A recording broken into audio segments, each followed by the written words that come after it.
Meanwhile at St. Felicity's School for Girls, it's morning break and the pupils filter from their classrooms into the enclosed schoolyard. Andrew's had an hour or two to get used to his uniform, and whilst everyone else wears the same, he feels completely out of place being one of seemingly a handful of boys in the whole school. He walks awkwardly in his black T-bar sandals with their 2-inch heels that strike the parquet flooring noisily with every step. Burgundy tights cover his legs up to his mid-thigh where his tartan pinafore dress takes over. His bunches bounce awkwardly around his ears as he's bustled along with the rest of the kids and eventually out into the yard. "You," an adult voice hollers. "New boy." Andrew turns to see one of the teachers looking at him and beckoning him toward her. Sheepishly, Andrew saunters over, scraping the occasional heel against the undulating surface. "Yes, miss," he humbly says. "Take this and play over there," she says, handing him a skipping rope and pointing to a corner of the yard. Andrew croaks as he hesitantly takes hold of the skipping rope. "I can't. I don't know how to." "You'll learn," she sternly says. "Just follow the others." With his head hung low, Andrew does as he's told and goes to the corner of the schoolyard where a handful of other kids are skipping. Some were on the minibus and, like him, are boys in a girls' school. A trio of busty prefects watch over them. "Don't just stand there, boy," one says to Andrew, prompting him to join in. "I can't do it," he claimed. "Try," she barked. Andrew observed the others and followed suit. He held the wooden grips in each hand and hung the rope at the back of his ankles, before trying and failing numerous times to skip over the rope.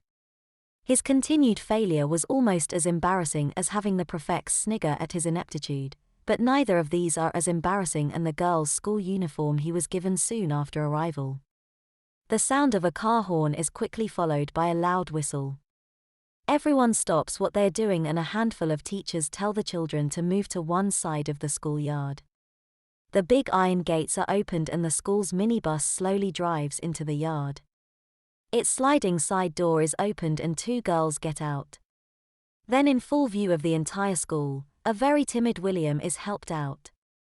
His hands cup and a host of cheers and jeers greet him. "Looks like they've found your friend," one of the kids says to Andrew. He's escorted into the building and the minibus is reversed out of the yard. The gates are shut and one of the teachers yells, "Carry on." Andrew is dumbfounded with what he'd just witnessed. "Carry on," one of the prefects prompts.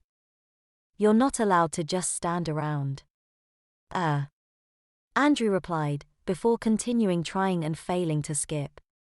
"I can't do it in these shoes," he claims.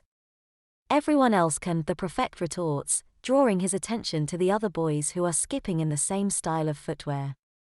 "They've had more practice than me," Andrew claimed.